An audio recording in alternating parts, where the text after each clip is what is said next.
This is the second lecture. We are going to look at silica and silicates. We start with their general characteristics. Silica and silicates are found in the earth's crust as the major constituent of rocks and soils. Most inorganic materials are based on silicate minerals. Example, sandstone, granite, and some manufactured materials like cement, concrete, and glass. Silica. The commonly known silica is silicon dioxide. It has two allotropes, the amorphous and crystalline. Example of the amorphous form is flint, while that of crystalline forms are quartz, tridymite, cristobalite. We look at them one after another. Quartz. Quartz is also called rock crystal, and that's the most stable and the purest form. It is colorless with specific gravity of 2.65.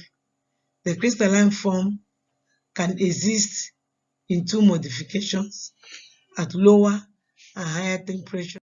Properties of silica. Silica is insoluble in water and acids, except hydrofluoric acid. So, silica does not dissolve in water. It does not dissolve in acid, but it dissolves in hydrofluoric acid. Silica forms silicon tetrafluoride with hydrofluoric acid.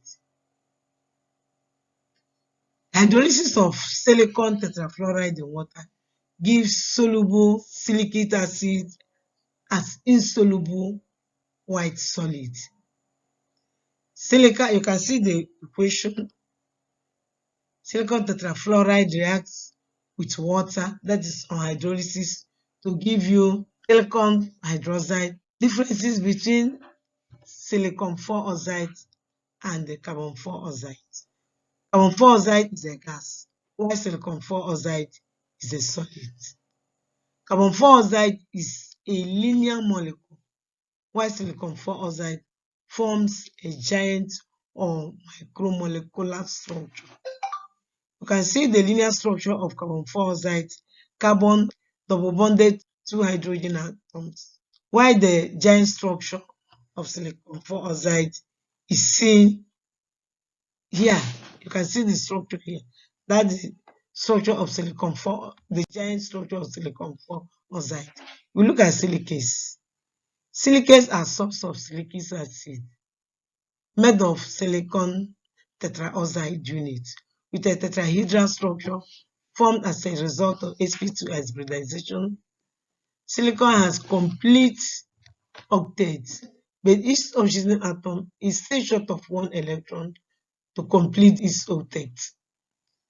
Oxygen can complete its octet by taking up 4 electrons from a metal, getting converted to an anion.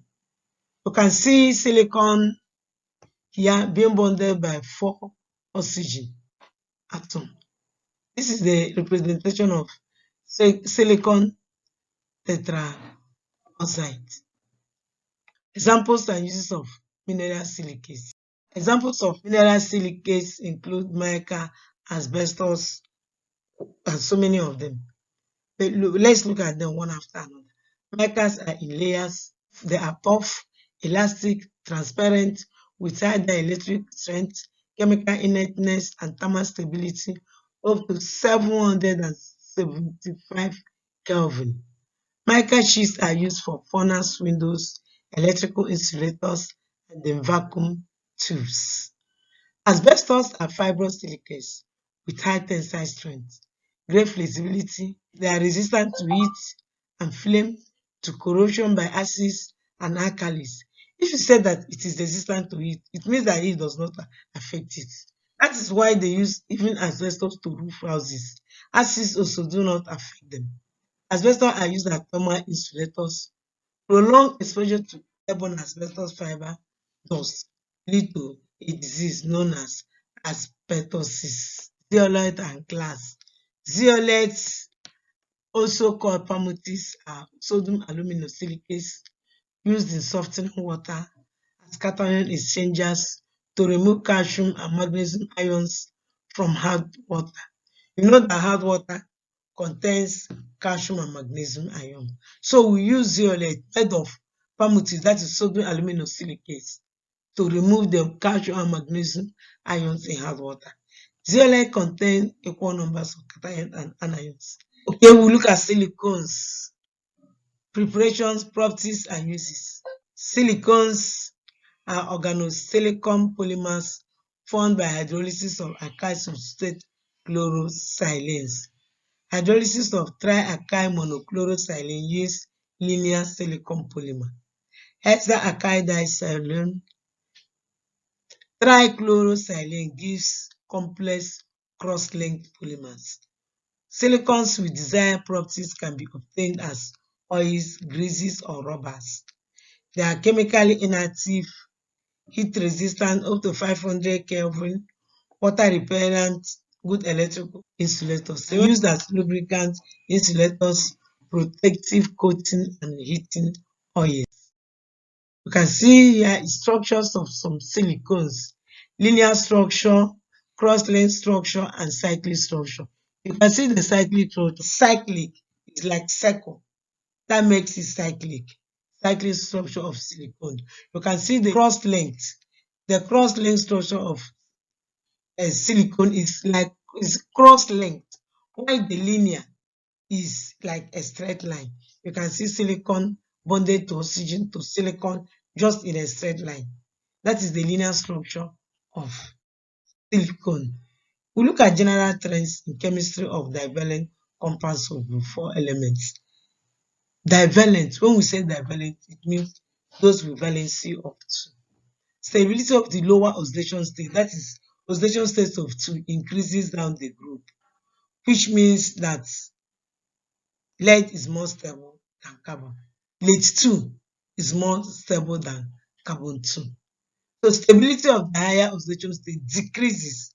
When it comes to higher oxidation state, the stability decreases down the group, which means that the lead 4 is less stable.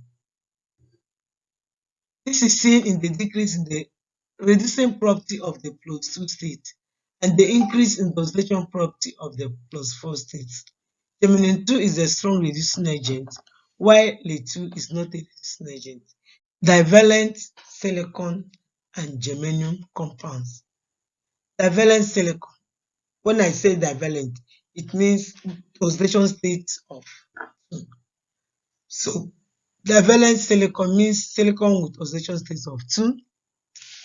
Divalent silicon compounds are unstable under normal conditions.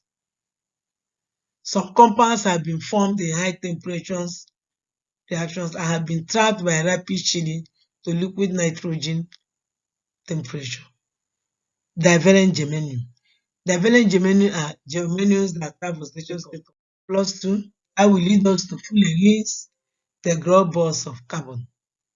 Fullerene is the new allotrope of carbon with the carbon atoms symmetrically arranged in closed shells. Fullerene is formed when vaporized carbon condenses in an atmosphere of inert gas, producing clusters with 60 and 70 carbon atoms. Fullerene was made by vaporizing graphite and passing a very high current rate. Remember, there are 2 major allotropes of carbon, the graphite and the diamond. Of the 2, fullerene is made by vaporizing graphite rod and passing it through a very high current. The rod was enclosed in an inert helium atmosphere to prevent it from reacting with air. The product was a fluffy black suit from which a carbon condensate was extracted with an organic solvent to get a mixture of carbon 60 and carbon 70. Properties and uses of fullerene. Fullerene, as I told you, is carbon 60.